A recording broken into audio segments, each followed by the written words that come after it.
Hi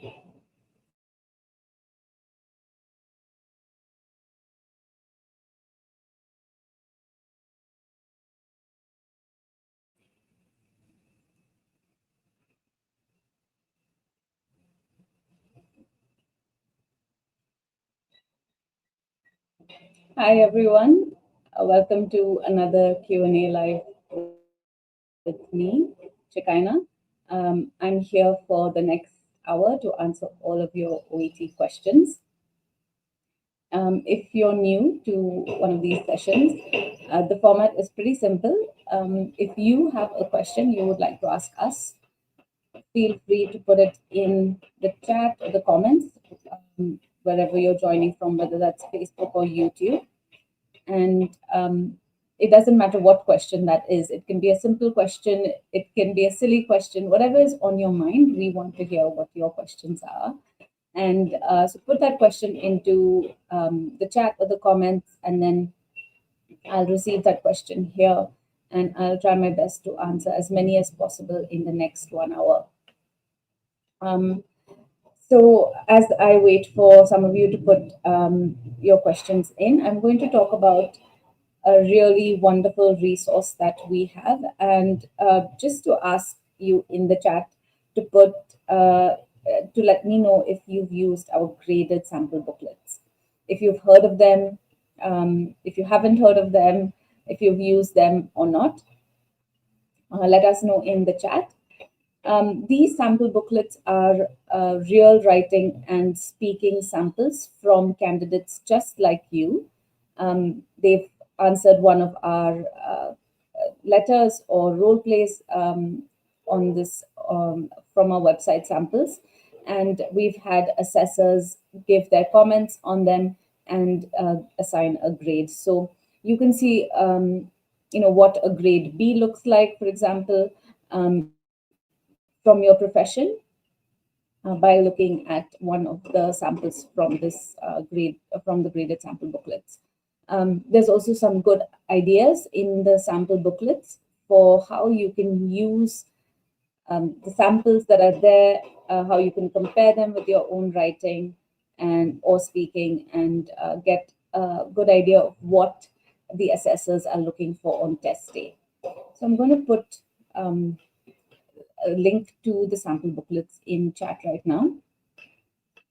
And these are in a PDF format, so you can download these. They are absolutely free. So, go ahead and make use of this wonderful resource. Okay, so I think I can see some questions coming in already, which is great. And I'm going to pull up a question here from Babita, who joins us on YouTube. Babita is asking, can you suggest how and which tenses are suitable for a tense is suitable for writing and speaking? So, Babita, OET is, of course, a test of your English language, not your medical knowledge. So that's a really good question. Tenses, as you know, play a big part in forming sentences and how you construct your language in both written and spoken communication. And to answer your question sort of more directly, there's no one particular tense that is going to cover everything that you would need to express in your letter or in your role play. So if you're looking at certain tenses that you think would, if you master, you would, up your score, that's actually not a great way to look at it, because if you think about real life, you're not learning, you're expressing yourself in different different tenses, and really OET is a test of your language and language that you're going to use in your workplace. So what I would suggest is to really perhaps to work with a teacher if you're not confident about your tenses, and look at the different ways in which look at the different ways that different tenses, and sort of practice using them in your speaking and in your writing. So I'm going to share with you our study with a teacher page, which is really, which is it's on our Ready page, and on this page you can find different teachers that are trained by OET, who have excellent expertise, and they've trained many candidates in exactly the kind of questions that you're asking. You can, what I'm going to do is actually just share the page for a bit so that you can see what it looks like. And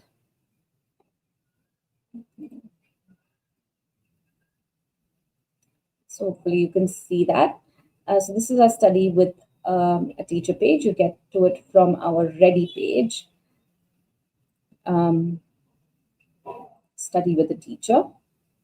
And then as you can see, there's a whole list of different teachers and partners that offer OET preparation. You can search by country. You can also search by, online classroom, the mode that you're looking for. You can search by profession as well. A lot of teachers offer preparation online, so that's really something that you can take advantage of. As you can see, there's lots of options for teachers that offer online preparation. So that would be my advice. We've also got mini language lessons on our website that are free of cost, as with the graded sample booklets. And I again would encourage you to have a look, perhaps there, start over there, see how you're going, and then consider studying with a teacher. So I'm going to put the mini language lessons blog in chat now.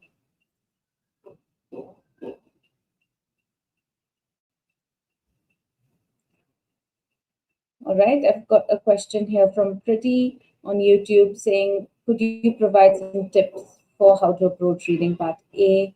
I have an exam on the 14th of June and I'm worried about reading.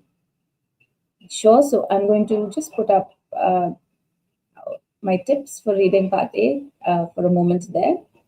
And now reading part A is of course can be a quite stressful part of the test.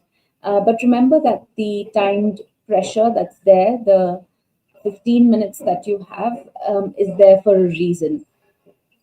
And if you think about it, when you're in front of a patient, for example, or a colleague, and you're trying to find information that you need to perform a task, let's say to administer a dose of medication for a particular patient with a condition, and that patient is sort of in front of you, you're going through the dosage chart, you need to read quickly. You're going to be reading quickly and trying to find your information as soon as possible. So that's the reason why there is a bit of timed pressure in reading part A. It's not done just to make the test difficult or to make you uncomfortable. It's there because that's exactly how you would read in real life. So just keeping that in mind, go through the questions in order. We recommend this because the test is again designed to mimic real life. And so the first few questions, the first set of questions, which are the matching questions, actually help you to familiarize yourself with the text. They tell you, they sort of ask you questions like, where would you find information about this, in which text? So as you're doing that, you get familiar with the text. Once you've got a sort of global idea of the text, then the rest of the questions kind of get you to find specific information from those texts. So it's helpful to go through the questions in order. The other thing that you can use is the text features themselves. You don't need to read from left to right. You don't need to read sentence by sentence. If you look at reading part A, it's got a lot of headings, subheadings, bullet points, tables. The tables have columns with headings, rows with headings. So using all of those features to read, quickly scanning your eyes over those features will help you again to find the answers.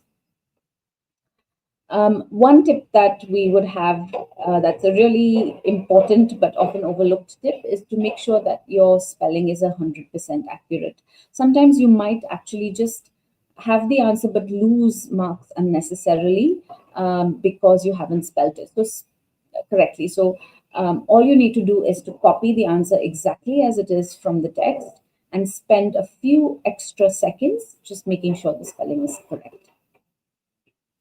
And then my final tip is not to panic about time. Of course, that's easier said than done. One way you can sort of reduce the anxiety around the time is actually to start by not giving yourself a time limit. So just complete a reading part A without assigning a time limit. What this will do is help you become familiar with the technique. It will help you become comfortable with the skills that you need and become confident in them. Once you've done that, you can slowly reduce the time as you go on. So maybe you took 25 minutes to finish. You can reduce that to 22 minutes, further reduce it to 20 minutes, and progressively down to 15.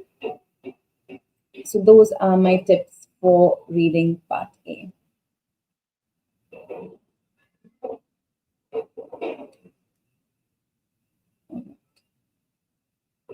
I've got a question here from Anjana Krishnan on YouTube saying, could you please tell me the difference between a letter giving update and a regard letter? I think perhaps what you're saying is what's the difference between the different kinds of letters.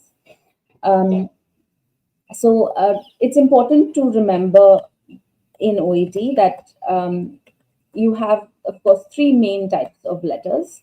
You have a discharge, a referral, and a transfer letter, which are the three main kinds of letters. But actually, um, each is slightly different, but this goal is the same. Um, and the goal is that you need to communicate what is required, what is needed for your patient's care to your reader. So that includes, and the skills that you need are the same. So you need to select relevant case notes from the task, from your case notes, select relevant information for the reader. So it doesn't matter what type of letter you're writing, your goal is the same and the skills that you need are the same. Of course, a referral letter is a letter that is an introduction to another healthcare professional of that patient. That's usually when you write a referral letter. So, for example, if you are a doctor and you're referring your patient needs some specialist care from a physiotherapist, for example, you would then write a referral letter. A transfer letter is to transfer your patient's care from one facility to another. And a discharge letter is a letter that you would write at the time of discharge when your patient is, for example, leaving a hospital. So those are the three kinds of letters broadly. But like I said, you've got the goal is the same. And I'm going to put into chat a blog article on the types of letters. And at the end of this blog, you'll see a link to our writing guide. And our writing guide is an excellent resource because it gives you an idea and explains what skills you need to be successful in writing any of those letters. So I'd recommend checking the writing guide out as well.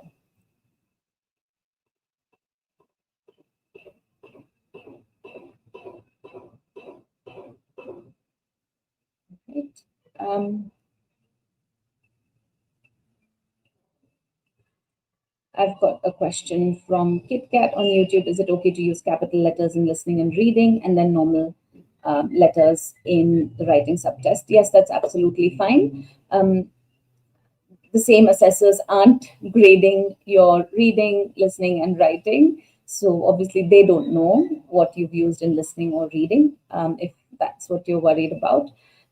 One note of caution, though, is if you're using capital letters, all caps, for your answers in listening, make sure you use that consistently.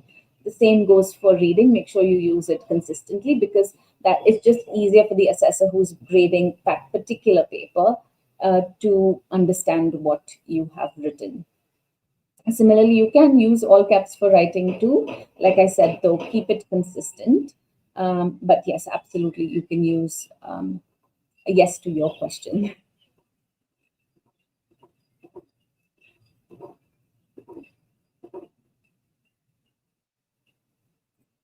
Right, Ramisha on YouTube with a question about writing. Where should we start? The letter from the first line or the second line? It really doesn't matter. There is no fixed format or layout in OET writing. We know that there's healthcare professionals all over the world in different healthcare systems and contexts, and there are different styles of laying out letters. So there is no one fixed layout. What I would recommend is just to be consistent with whatever layout you're using, and to be clear, make sure everything is legible for your assessors.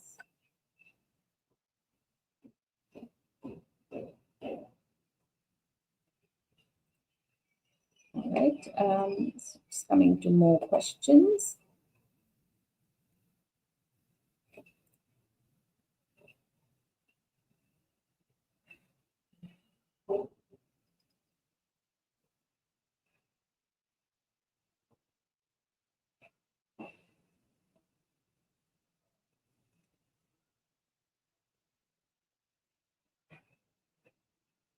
Okay, I've got a question here from Ragda. Could you please help me? My test was on the 18th, and because of some problems on with my headphones, I couldn't do the exam, and I can't contact the OET website at this time. So I would recommend just get in touch with our customer care. You can use the when you are able to, just use the chat with an expert feature, which is on the bottom right corner of the website. You could also just send us an email or call us. I'm going to put into the chat the contact us page, which will have the numbers that I talked about and the email that you can use to contact us.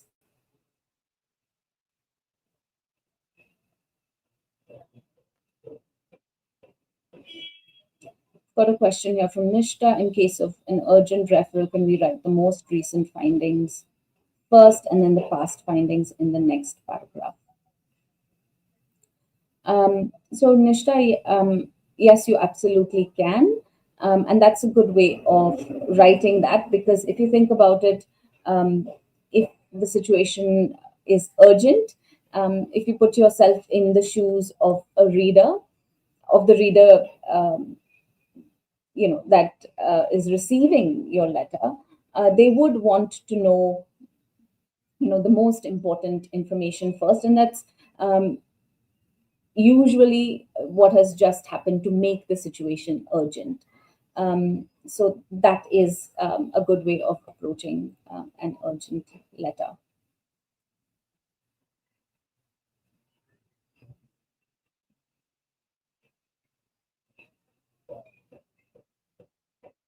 Okay, I've got a question here from Rahul. Why don't you have many standard resources? So Rahul, I'm just going to talk about a few resources that we do have. If you visit our Ready page on our website, we've of course got the 5 free sample tests for your profession. But in addition to that, we've got a range of resources that are built around sample tests and help you understand some of the skills that you need to be successful at the sample test. So one of the resources that I'm going to recommend is our study guide, which is an excellent one-stop one-stop shop for each part of the test. It's got excellent links to videos, to blogs, to different resources that we have that are really going to give you a good understanding of that part of the test. So it's on our Ready page. I'm going to put in the chat the link to the Ready page. And so, as I said, one of them is our study guide. On the same page, you'll also see our Intro to OET courses. Again, they're free, and you can take them. You can use them even on your mobile. All you need to do is to sign up for the course, and you can access them from anywhere. So we've got those free resources, the graded sample booklets that I shared a little bit earlier in the session. And of course, if you've exhausted all of those, then we've got our OET store, which has our paid resources. So our skills courses, for example, again, like the Intro to OET course, they are something that you can take, you can study on the go. So you can log in from your cell phone, for example, and complete those courses. So there's lots to check out on our Ready page as well as our OET store.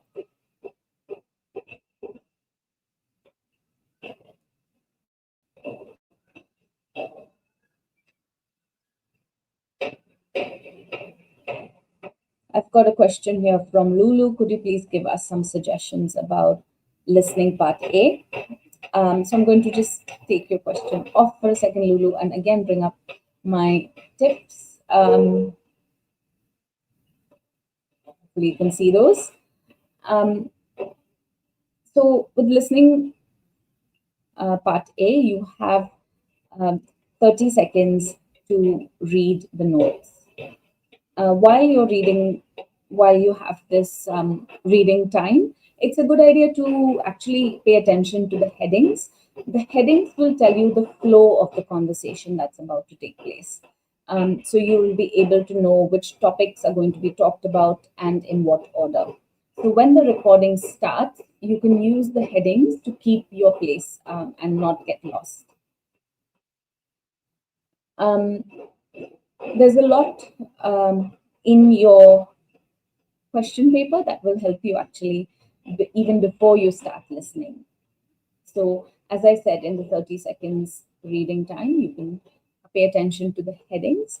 Another thing to pay attention to is the words around the gap. So you have notes that are untested. So you have some complete notes, and then you have some incomplete notes, but those have words around the gap. Paying attention to those would tell you what kind of word you're looking for, you're looking to listen for. So for example, it could tell you you're listening for a symptom, maybe. It could tell you you're listening for the part of a body part, for example. And you could even make guesses about the part of speech. So is it a noun? Is it a verb?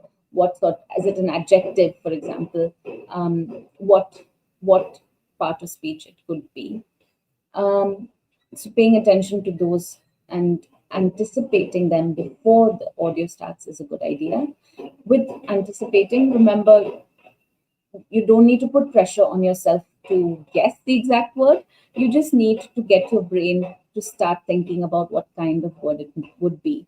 Because just by doing that, your brain is preparing to listen. And remember that you only need to write one answer. There's only one correct answer, and that is directly taken. That's clearly from the audio. That's all you need to write. So those are some tips for listening part A. I'm also going to put into chat a really great video that we've got called How to Succeed in Listening Part A.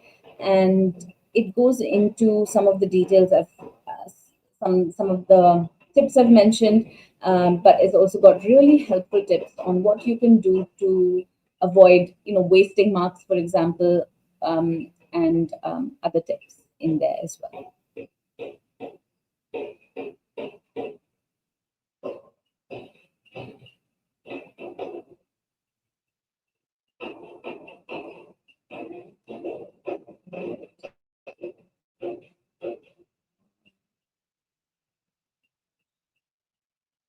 So I've got a few um, questions about the word count for writing. So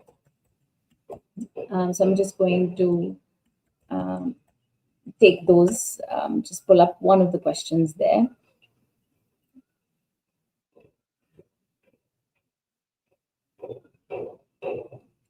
Just looking for one of them. So I've got this question from Michael. What's the standard word count for writing? And what if one passes it just a bit? And then I can see a question here from Nishta as well. Is it okay if I have more than 200 words? So going to answer both of those questions. So when you're thinking about the word count in OET writing, think about it as a guide, not a strict requirement. So if you think about it as a guide, what that guide tells you is if you've included all the relevant information in your letter. If you find yourself going above the word count, it means that perhaps you've got too much information included in your letter. If you find yourself going below the word count, it means you've probably missed out on some relevant information that you need to include in your letter. So use the word count as a guide. Obviously, the assessors are not counting the words. They're not sitting there and counting the words. They're counting information. So they're looking at your letter and assessing if you've included all the information that the reader needs for the patient to continue care. So that's how I would think about word count. And I'm going to put um, in the um, in the chat one of our great blogs, which tells you a bit about the purpose of the word count, what words are included in the word count, and do you need to really count your words? So just what I've explained, um, it goes into a lot more detail. But like I said, the word count is a guide. It's not a strict requirement that you absolutely need to adhere to. Just putting it in the chat there.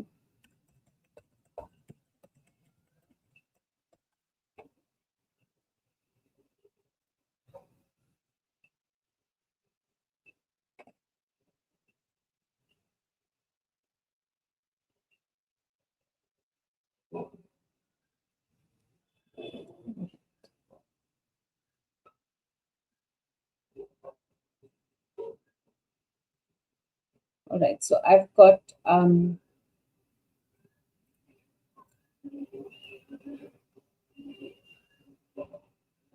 question here from Premas asking, write a referral letter to a patient's doctor. Is it a known case or not? It's written patient's doctor and it's also a referral. All right, so Prema, official OET case notes will always make it clear if your reader and the patient have an existing relationship. So whether the patient and the doctor are familiar, if the patient has, has been regularly seeing this doctor. Official OET case notes will always make that clear. If you find yourself unsure after reading the case notes, and if you find that that's not clear, it could be that those case notes aren't official case notes. They are, unofficial case notes. So we would recommend not using those. and not practicing with those could mislead you about the test. Like, for example, you have a question about whether, because the note says the patient's doctor, and it's also a referral letter. So it is a bit vague and a bit confusing, right? So I would say if those are official case notes, they will make the relationship clear. And if they're not, if you're finding that you're having trouble, it's probably because they're unofficial. I'm going to put in the chat again another great blog which talks about this in a little bit more detail. Um, so, how would you know if a patient knows, if the healthcare professional you're writing to knows the patient already? So I'm going to put that into chat, and it's got lots of examples um, for you to help you understand. So just give me a moment while I put that in chat.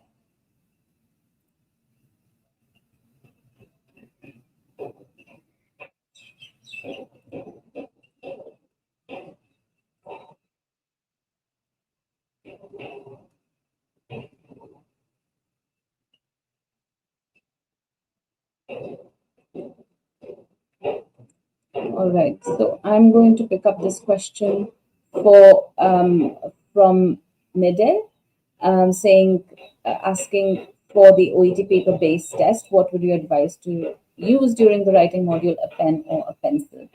So that is entirely up to you. It's a matter of personal preference. I would say make your decision early and start practicing with what you have decided to use. It could be that you find you're very comfortable with pen, and as you know, with pen, when you use a pen, you can't really make a lot of changes quite easily. Sometimes it can be messy. So if you're confident that you're really you don't find yourself making a lot of changes in your letter, then go ahead, use pen. If you feel you might need a bit more sort of flexibility in terms of erasing things and moving things around, then pencil is perhaps the best for that. But it is entirely your decision. And remember, whatever you decide to use, make sure you've had enough practice with it and you're very comfortable using it in test conditions. So when you're under pressure, with that timed, with that strict time that you have to adhere to, whatever you choose, make sure you're comfortable using that one during that time. So I'm going to put in again a great blog that gives you a bit more information about pen and pencil in different parts of the test, and sort of answers your question in a bit more detail.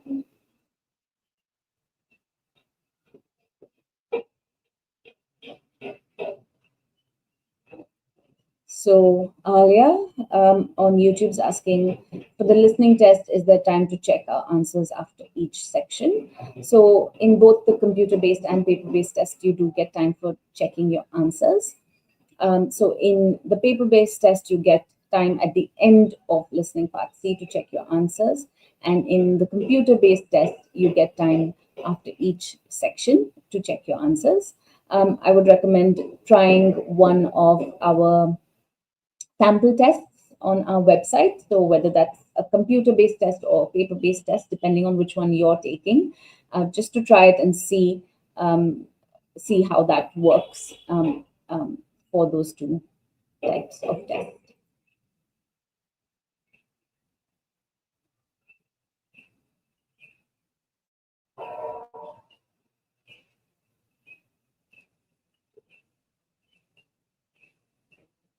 All right.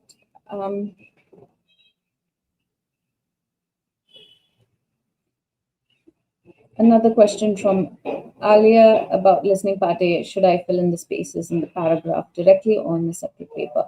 So for listening part A, you need to write your answers in your question paper, in the blanks that have been provided in the notes there. Do not write them anywhere else. Make sure you write them in the space that is provided.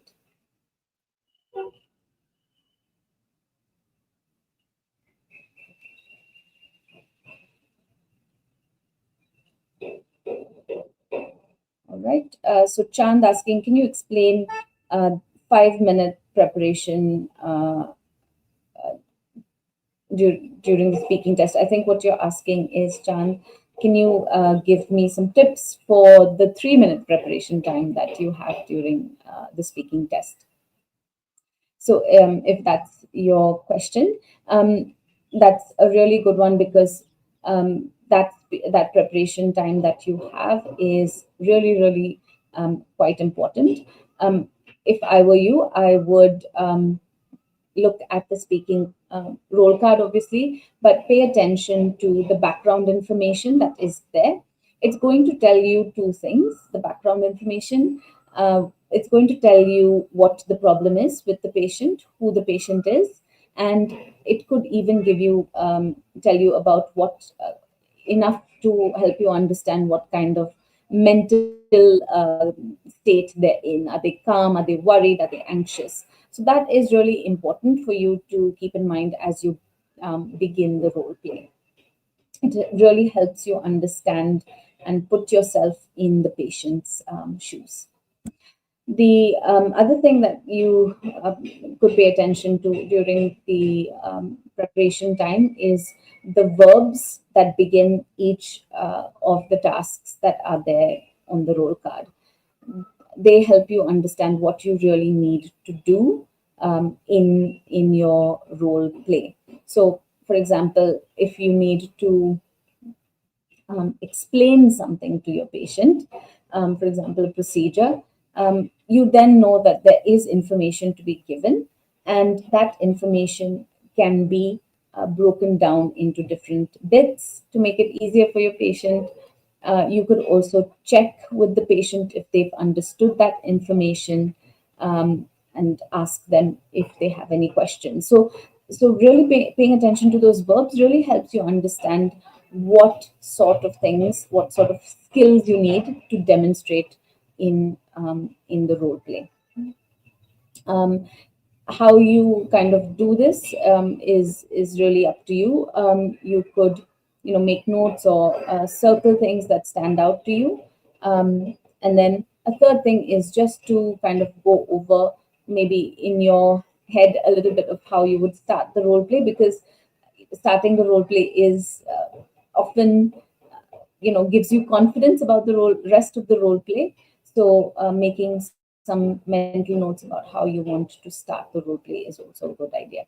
So to summarize, pay attention to the background information, what the patient's problem is, what mental state they might be in, put yourself in their shoes, and then second is to pay attention to the verbs and what skills you need to demonstrate during the role play.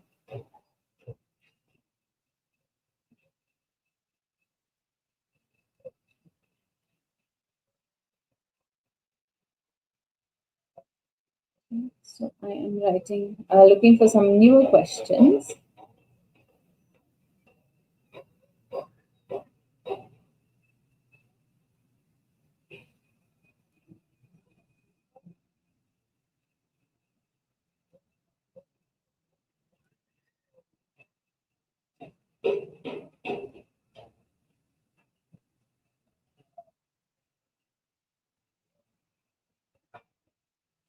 Um,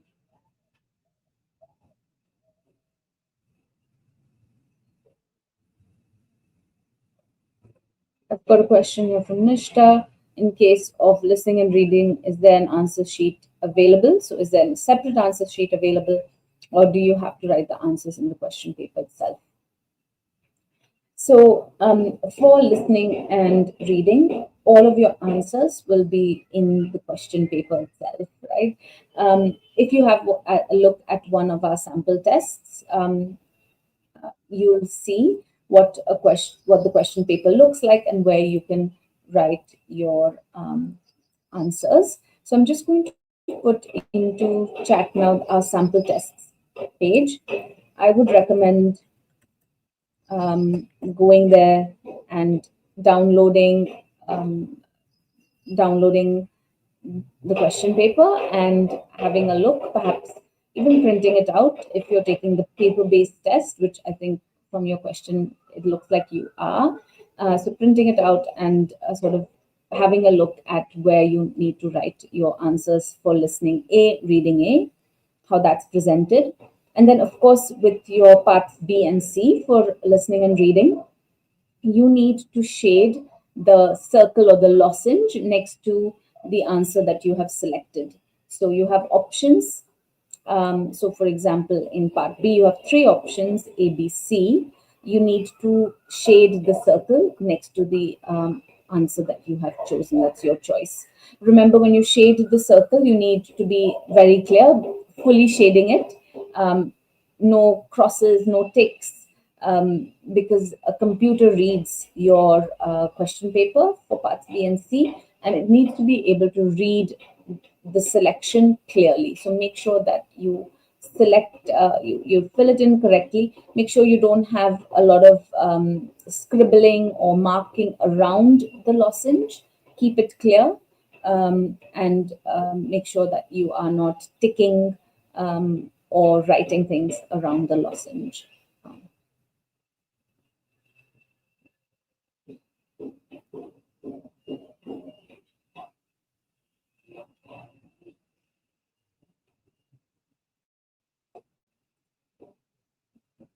Right? Um, just looking for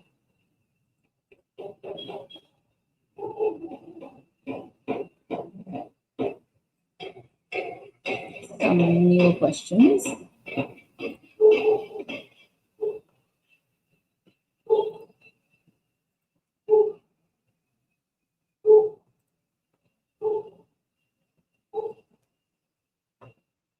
Got a question here from Vinod.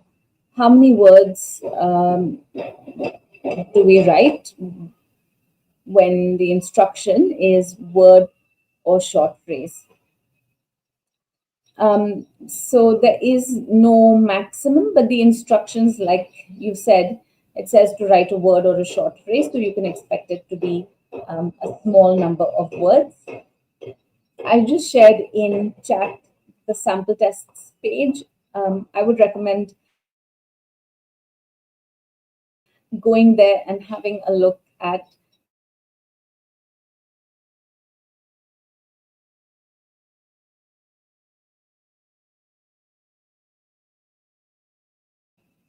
a good idea of, a good sense of what those answers can look like. But like I said, you can expect it to be a small number of words.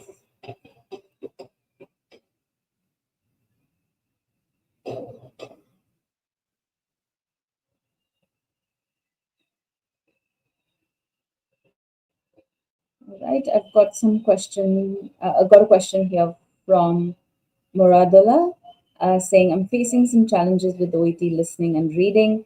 It would be helpful if you could share some top tips for part C in particular. All right, so I'm going to take your question off there and give you some tips for part C, reading part C, and then I'll share a resource that will help you for listening part C. So, with reading part C, it's you have 45 minutes between parts B and C. So it's important that you manage your time well, um, splitting up that 45 minutes in a way that is going to give you enough time to do part C comfortably. Now, to do that, what we generally advise is about 10 minutes, 10 to 12 minutes. Aim to complete part B in about 10 to 12 minutes. That gives you about 35 minutes to complete both the part Cs. And then again, if you split that up, you've got about 16 to 17 minutes per part C. So when you're practicing, make sure you're managing your time in that way. The second tip is to find evidence for all of the options. Now, what do I mean by that? When you're looking for the answer, obviously you want to find evidence for why an answer is correct, why your choice is correct, and you look in the text. Remember that you should also find evidence for why the other answers are incorrect. As you do this, it might take a bit of time in the beginning as you get used to this tip, but it will come naturally to you as you practice a bit more. So once you've done that, you know that you can be confident that the answer you have selected is actually the right one. A third tip is perhaps something different, different way of answering the questions, and that is actually to cover the options and not look at the answer options at all before looking at the text. So read the question and then cover the answer options. Don't look at the answer options. Go to the text. Try and answer the question with just with the information in the text. Try and answer it in your own words, and then look at the answer options after that. What this does is it helps you it prevents you from being distracted by the answer options. And this way you're focusing on only the meaning of the text, and you're not being distracted by words in the answer options. Sometimes what candidates do is they can get distracted by certain words in the answer options and not focus on the overall meaning. And this method will kind of help you focus a bit more on the meaning of the text. So I'm going to put into the chat because you've also asked about listening. Our listening week playlist. Um, our listening week playlist has some great tips, just like the ones I've shared for each part of the listening test. Part C, of course, there's a whole video on that, and you've also got some extra videos, two extra videos that will help you understand what you can do every single day to help you improve both listening and reading. So the listening week playlist is for listening, and then of course we have a reading week playlist, which I'm just going to put in the chat as well because I've, the question was also about reading. So just give me a moment to pick that up from notes here.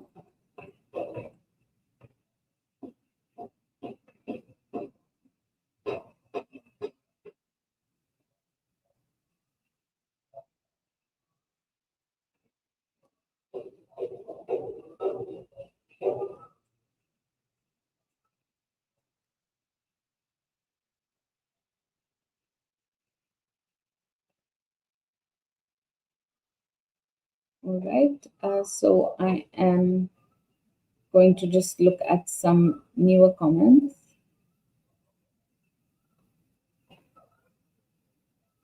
I've got a comment here from Asif saying, nowadays, reading and listening part A are becoming tougher than before. We're seeing more candidates failing than they have before. So, Asif, this is something that you might be hearing on social media amongst your friends. But this is, I'd just like to reassure you that OET hasn't become harder or easier. It's still the same. It is a standardized test, and each time a new listening and a reading test is written for, and because it's standardized, it goes through several checks to make sure that it's fair for all candidates writing, and whenever they are writing the test, whether it's in June, it's in July, whether it was last year, this year, it's standardized to make sure that it's fair to anyone who wants to demonstrate their language abilities. What also happens is there is no single pass mark for one set pass mark. Like I said, a new test is written, and then the grade boundaries are adjusted to help standardize the test, so that anyone writing the test can be assured that it's going to show them what their English ability is. So even though a test might seem harder because the grade boundaries are adjusted, it is fair for everyone. So it's not become tougher, it's exactly the same. So just want to reassure you of that.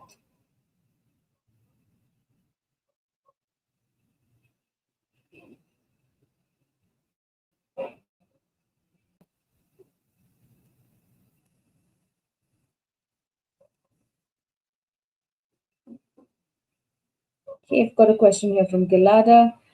During listening part A, if my answer is written, for example, racing, but on checking, there's a bracket there, really racing, for example, does it mean your answer is wrong?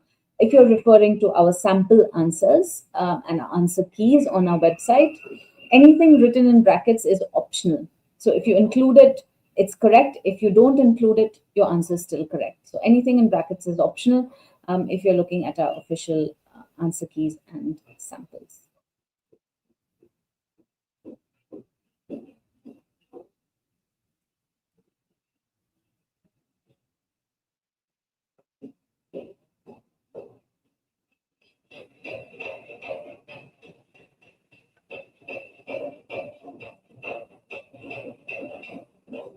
All right, so quite a few questions coming through. Um, I'm going to try and answer them in the last, as many as possible in the last few minutes. Um,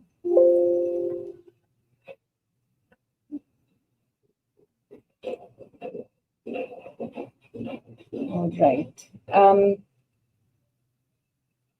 So I've got a question here from Nishta. Articles in reading and listening part A, is it necessary to use them? Articles are optional, and as I explained just a minute ago, anything in brackets in our official answer keys is optional. So have a look at that to see how articles are always indicated in brackets and are optional. Okay, I've got a question here from Mamoon on Facebook saying, how do I know if I'm ready to book a test? That's a really good question to think about. There are two things that you need to keep in mind as you are thinking about when you're going to book a test. So the first thing that will influence your decision is, finding out what language level you're at currently and how far you are from your target score. So, getting your just checking your level and seeing, how far you are will help you understand how much work, how much, how many hours, how many weeks you need to put in. So that's one thing. There is a really excellent tool on our website called OET Pulse. It's on our store. You can use OET Pulse to check your level, but there's also a lot of level checking tests out there that you can take that are quite reliable. So once you've checked your level, then the second thing that you need to keep in mind is to ask yourself how much time you have to prepare every day. So how much time can you dedicate? Can you commit realistically to preparing? So if you're busy, you've got a full-time job, you might find you don't have a lot of time actually during the week. You only have weekends to study. So keeping that in mind is also important. So if you're, for example, if you're really quite far away from your desired, your target score, your language level still needs a lot of work and you don't have a lot of time. So that means the time that you book the test could be a little bit more in the future. But say you've got really good language level already, it's pretty close, and you've got a lot of time, you could actually be very close to booking your test. So keep those two things in mind as you decide when you're ready to book your test. um,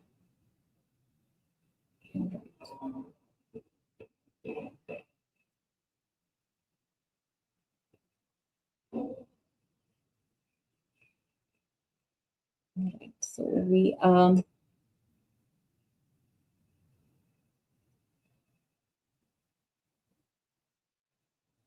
just looking for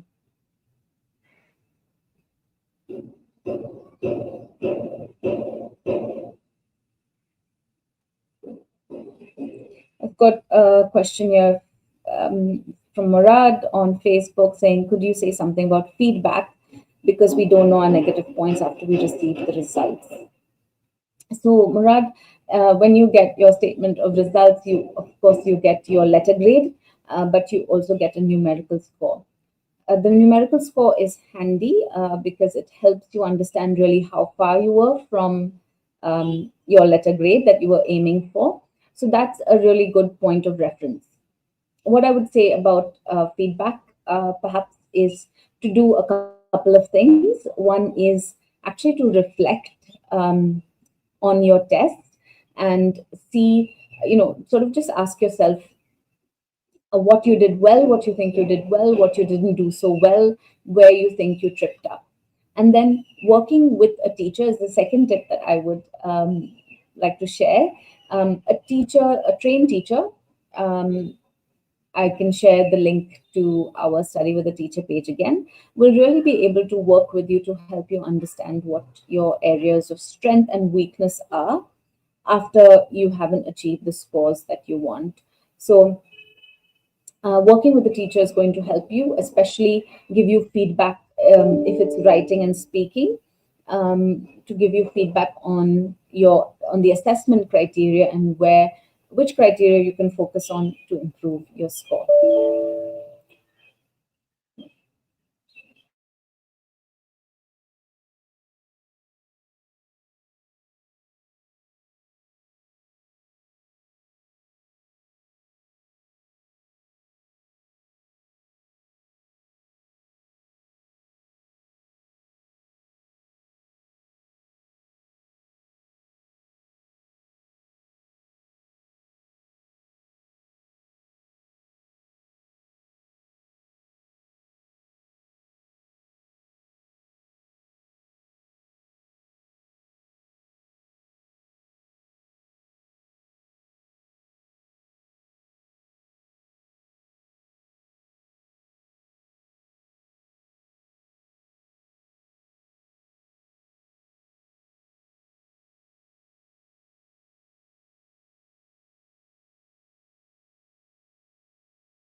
Sorry about that. We've had a few technical issues, but I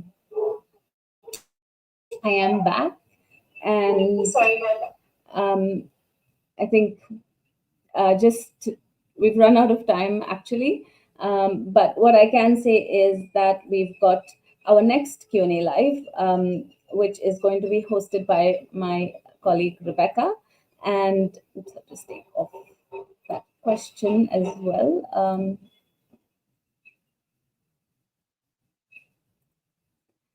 Just on Tuesday, June the 3rd, on all those times, at all of those times that are listed there. So please join Rebecca for another Q&A if you haven't had your question answered today. If you'd like an answer sooner, then please feel free to contact us on our Facebook page, our messenger, and those questions will come to us, and one of the members of the education team will answer questions within 24 hours. All right. So thank you for joining. Apologies about the technical issues.